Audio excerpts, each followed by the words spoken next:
ਅਗਲੀ ਜਿਹੜੀ ਹਰਜੋਤ ਸਿੰਘ ਜੀ ਖਬਰ ਦੇ ਉੱਤੇ ਨਜ਼ਰ ਮਾਰਦੇ ਜਾਈਏ। ਯੂਐਸ ਇਨਫਲੇਸ਼ਨ ਦੇ ਉੱਤੇ ਜਿਹੜੀਆਂ ਰਿਪੋਰਟਸ ਆ ਉਹ ਬੀਤੇ ਦਿਨਾਂ 'ਚ ਆਈਆਂ ਨੇ। ਕੰਜ਼ਿਊਮਰ ਪ੍ਰਾਈਸ ਇੰਡੈਕਸ ਨਵੰਬਰ ਮਹੀਨੇ ਦੇ ਜਿਹੜੇ ਆંકੜੇ ਆਏ ਆ ਪਿਛਲੇ ਸਾਲ ਦੇ ਮੁਕਾਬਲੇ 7.1% ਵੱਧਦਾ। ਇਹੀ ਜਿਹੜਾ ਦਰ ਆ ਮਹਿੰਗਾਈ ਦਾ ਇਹ ਜੂਨ ਮਹੀਨੇ 'ਚ 9.1% ਦੇ ਉੱਤੇ ਪਹੁੰਚਿਆ ਸੀਗਾ। ਸੋ ਪਹਿਲਾਂ ਦੇ ਨਾਲੋਂ ਇਨਫਲੇਸ਼ਨ ਕਹਿੰਦੇ ਆ ਵੀ ਥੋੜੀ ਘਟੀ ਮਹਿਸੂਸ ਜਿਹੜੀ ਉਹ ਹੋ ਰਹੀ ਆ। ਪੰਜਵਾਂ ਜਿਹੜਾ ਲਗਾਤਾਰ ਮਹੀਨਾ ਜਿਸ ਦੇ ਵਿੱਚ ਜਿਹੜੇ ਇਨਫਲੇਸ਼ਨ ਦਾ ਦਰ ਆ ਥੋੜਾ ਜਿਹਾ ਥੱਲੇ ਨੂੰ ਆਇਆ ਆ, ਪਰ ਪਿਛਲੇ ਸਾਲ ਦੇ ਮੁਕਾਬਲੇ ਆਲਰੇਡੀ ਜਿਹੜਾ ਅਜੇ ਵੀ ਮਹਿੰਗਾ ਹੀ ਦੇਖਿਆ ਜਾ ਰਿਹਾ ਆ। ਅਕਤੂਬਰ ਮਹੀਨੇ ਦੇ ਨਾਲੋਂ ਨਵੰਬਰ ਮਹੀਨੇ ਦੇ ਵਿੱਚ 0.4% ਜਿਹੜੀ ਆ ਇਨਫਲੇਸ਼ਨ ਦੇ ਵਿੱਚ ਗਿਰਾਵਟ ਦਰਜ ਕੀਤੀ ਗਈ ਹੈਗੀ ਆ। ਸੋ ਕੱਲ ਪਰਸੋਂ ਨੂੰ ਮਿਲਣਾ ਆ ਹਰਜੋਤ ਸਿੰਘ ਜੀ। ਫੈਡਰਲ ਰਿਜ਼ਰਵ ਨੇ ਜਰੋਮ ਪਾਵਲ ਹੋਣਾ ਨੇ ਪਿਛਲੇ ਮਹੀਨੇ ਦੇ ਵਿੱਚ ਇਨਫਲੇਸ਼ਨ ਦੇ ਈਜ਼ ਹੋਣ ਦੇ ਉੱਤੇ ਵੀ ਜਿਹੜਾ ਆ ਫੈਡਰਲ ਰਿਜ਼ਰਵ ਨੇ ਕਿਹਾ ਸੀਗਾ ਵੀ ਅਸੀਂ ਅਜੇ ਵੀ ਇੰਟਰਸਟ ਰੇਟ ਨੂੰ ਜਿਹੜਾ ਆ ਵਧਾਉਣੋਂ ਨਹੀਂ ਰੋਕਾਂਗੇ।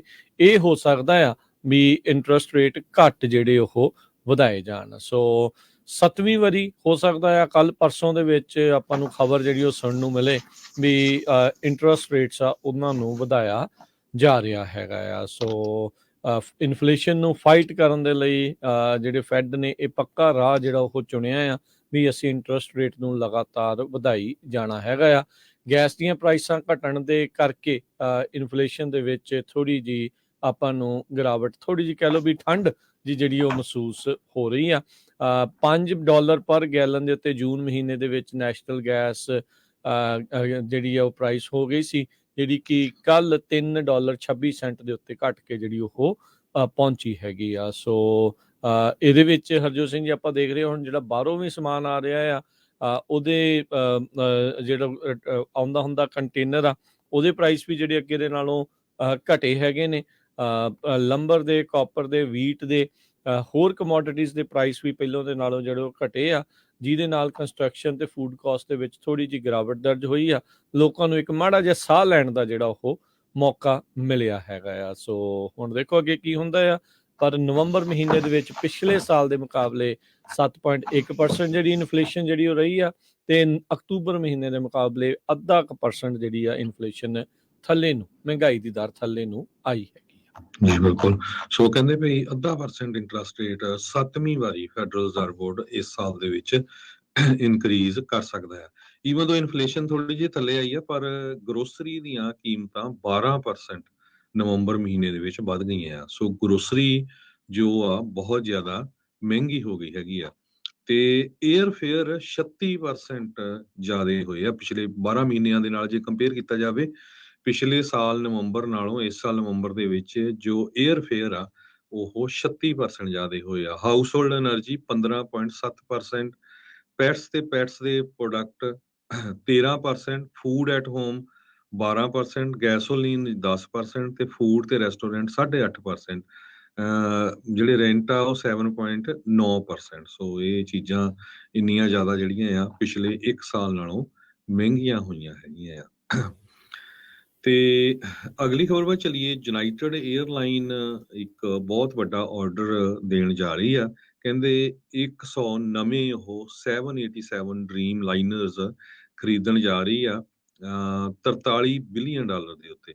ਸ਼ਿਕਾਗੋ ਬੇਸਡ 에ਅਰਲਾਈਨ ਨੇ 200 에ਅਰਪਲੇਨ ਪਹਿਲਾਂ ਆਰਡਰ ਕੀਤੇ ਆ, ਤੇ 100 ਜਿਹੜੇ ਆ ਹੁਣ ਉਹਨਾਂ ਨੇ 737 ਮੈਕਸ 에ਅਰਪਲੇਨ ਜੋ ਆ ਉਹ ਆਰਡਰ ਕੀਤੇ ਹੈਗੇ ਆ।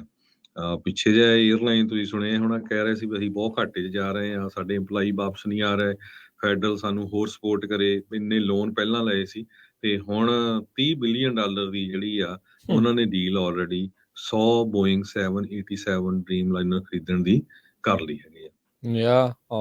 EMPLOYEES ਨੂੰ ਸ਼ਾਇਦ ਨਾ ਦੇਣ ਉਹਨਾਂ ਦੀ ਥਾਂ ਦੇ ਉੱਤੇ ਫਿਰ ਇਹਨਾਂ ਨੇ ਜਹਾਜ਼ ਜਿਹੜੇ ਆ ਹੁਣ ਖਰੀਦੇ ਆ।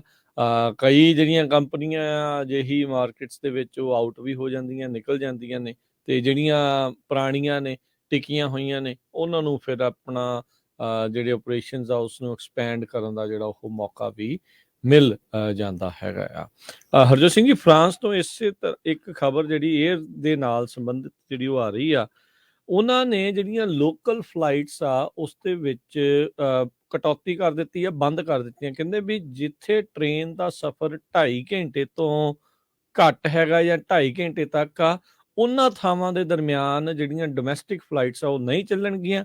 ਤੇ ਉਹ ਇਹ ਕਹਿ ਰਹੇ ਆ, ਉਹਨਾਂ ਦਾ ਮਤਲਬ ਕਹਿਣ ਦਾ ਮਕਸਦ ਇਹੀ ਆ ਵੀ ਭਾਈ ਇਹਦੇ ਨਾਲ ਅਸੀਂ ਜਿਹੜਾ ਪੋਲਿਊਸ਼ਨ ਆ ਤੇ ਜਿਹੜੇ ਗ੍ਰੀਨ ਹਾਊਸ ਗੈਸਿਸ ਐਮਿਸ਼ਨ ਆ ਉਸ ਨੂੰ ਕੰਟਰੋਲ ਕਰਨ ਦੀ ਕੋਸ਼ਿਸ਼ ਕਰ ਰਹੇ ਆ। ਯੂਰਪ ਦੀ ਇੱਕ ਸਭ ਤੋਂ ਵਧੀਆ ਜਿਹੜੀ ਚੀਜ਼ ਉੱਥੇ ਹੈਗੀ, ਜਿਹੜੀ ਅਮਰੀਕਾ 'ਚ ਕਿਤੇ ਨਾ ਕਿਤੇ ਮਿਸਿੰਗ ਆ, ਵੀ ਉੱਥੇ ਹਾਈ ਸਪੀਡ ਰੇਲ ਦਾ ਇਨਫਰਾਸਟ੍ਰਕਚਰ ਕਾਫੀ ਸਟਰੋਂਗ ਹੈਗਾ, ਕਾਫੀ ਚੰਗਾ ਹੈਗਾ ਆ। ਉਸੇ ਦੇ ਚੱਲਦਿਆਂ ਇਹਨਾਂ ਨੇ ਇਹ ਹੁਣ ਫੈਸਲਾ ਹਰਜੋਤ ਸਿੰਘ ਜੀ ਉੱਥੇ ਲਿਆ ਆ ਵੀ ਇਹ ਚਾਹੁੰਦੇ ਨੇ ਵੀ 2.5 ਘੰਟੇ ਤੋਂ ਵੱਧ ਦੇ ਸਫ਼ਰ ਦੇ ਲਈ ਹੀ ਸਿਰਫ 에ਅਰ ਫਲਾਈਟਸ ਜਿਹੜੀਆਂ ਹੋਣਗੀਆਂ, ਤੇ ਜਿੱਥੇ 2.5 ਘੰਟੇ ਦੀਆਂ ਉਸ ਤੋਂ ਘੱਟ ਦਾ ਸਫ਼ਰ ਟ੍ਰੇਨ ਤੇ ਕੀਤਾ ਜਾ ਸਕਦਾ ਆ, ਉਹਨਾਂ ਡੈਸਟੀਨੇਸ਼ਨਸ ਦੇ ਦਰਮਿਆਨ ਇਹਨਾਂ ਨੇ ਜਿਹੜੀਆਂ 에ਅਰ ਫਲਾਈਟਸ ਆ ਉਹ ਬੰਦ ਕਰ ਦਿੱਤੀਆਂ ਆ। ਜੀ, ਅਗਲੀ ਖਬਰ 'ਤੇ ਚਲੀਏ। ਜਿਹੜੀ ਟੋਯੋਟਾ ਆ, ਜਾਪਾਨ ਦੀ ਕੰਪਨੀ ਆ, ਉਹਨਾਂ ਨੇ ਕੁਛ ਕਾਰਾਂ, ਯੂਐਸ ਕਾਰਾਂ ਦੇ ਮਾਡਲ ਜੋ ਆ ਯੂਐਸਏ ਦੇ ਵਿੱਚ ਵੇਚਣ ਤੋਂ ਬੰਦ ਕਰ ਦਿੱਤਾ ਹੈਗਾ। ਉਹਨਾਂ ਨੂੰ ਪ੍ਰੋਡਕਸ਼ਨ ਵੀ ਉਹਨਾਂ ਦੀ ਜਿਹੜੀ ਆ ਬੰਦ ਕਰ ਦਿੱਤੀ ਗਈ ਆ। ਟੋਯੋਟਾ ਨੂੰ ਚਾਹੇ ਇਸ ਕਰਕੇ ਜਾਣਿਆ ਜਾਂਦਾ ਵੀ ਉਹ ਬਹੁਤ ਵਧੀਆ ਕਾਰਾਂ ਬਣਾਉਂਦੇ ਆ। ਕਾਰਾਂ ਤੋਂ ਬਿਨਾਂ sewing machine, forklift, robotics, bots, even ਘਰ ਵੀ ਜਿਹੜੇ ਟੋਯੋਟਾ ਵਾਲੇ ਉਹ ਬਣਾਉਂਦੇ ਹੈਗੇ। ਪਰ main line of business Toyota ਦਾ ਆਟੋਮੋਬਾਈਲਸ ਹੈਗਾ ਆ। ਟੋਯੋਟਾ ਵਾਲਿਆਂ ਨੇ 2003 ਦੇ ਵਿੱਚ ਉਹਨਾਂ ਦੀ ਇੱਕ ਸੀਓਨ ਕਾਰ ਬ੍ਰਾਂਡ ਸੀ, ਉਸ ਨੂੰ ਜਿਹੜਾ ਲਾਂਚ ਕੀਤਾ ਸੀ। ਉਹਨਾਂ ਦਾ ਮੇਨ ਮਕਸਦ ਇਹ ਸੀ ਵੀ ਜਿਹੜੇ ਯੰਗ ਬਾਇਰਸ ਆ ਉਹ ਇਸ ਕਾਰ ਨੂੰ ਖਰੀਦਣਗੇ। ਪਰ ਹੁਣ ਉਹ ਕਹਿੰਦੇ ਆ ਵੀ ਕਸਟਮਰਸ ਨੇ ਇੰਨੀ ਵੱਡੀ ਗਿਣਤੀ 'ਚ ਖਰੀਦਿਆ ਨਹੀਂ, ਤੇ ਸੀਓਨ ਜੋ ਸੀ ਉਹ 2016 ਦੇ ਵਿੱਚ ਬੰਦ ਕਰ ਦਿੱਤੀ ਗਈ।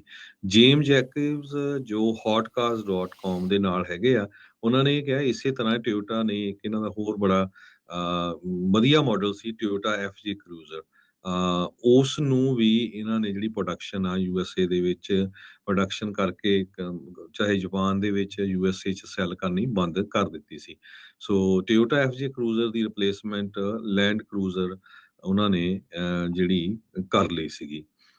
ਹੋਰ ਜੋ ਮਾਡਲ ਟੋਯੋਟਾ ਵਾਲੇ ਡਿਸਕੰਟੀਨਿਊ ਕਰਨ ਜਾ ਰਹੇ ਆ, ਉਹਨਾਂ ਦੇ ਵਿੱਚ ਸੁਪਰਾ, ਕ੍ਰੈਸਟਾ 2000 GT, ਸਵਾਰ, ਸਿਲਿਕਾ, MR2, ਸੋਲਾਰਾ ਤੇ ਕਰੀਨਾ, ਇਹ ਸਾਰੀਆਂ ਜਿਹੜੀਆਂ ਕਾਰਾਂ ਆ ਉਹ ਯੂਐਸਏ ਦੇ ਵਿੱਚ ਸੈੱਲ ਕਰਨ ਤੋਂ ਬੰਦ ਕਰਨ ਜਾ ਰਹੇ। ਜੀ ਜੀ, ਸੋ ਚੇਂਜਸ ਜਿਹੜੇ ਆ ਕਈ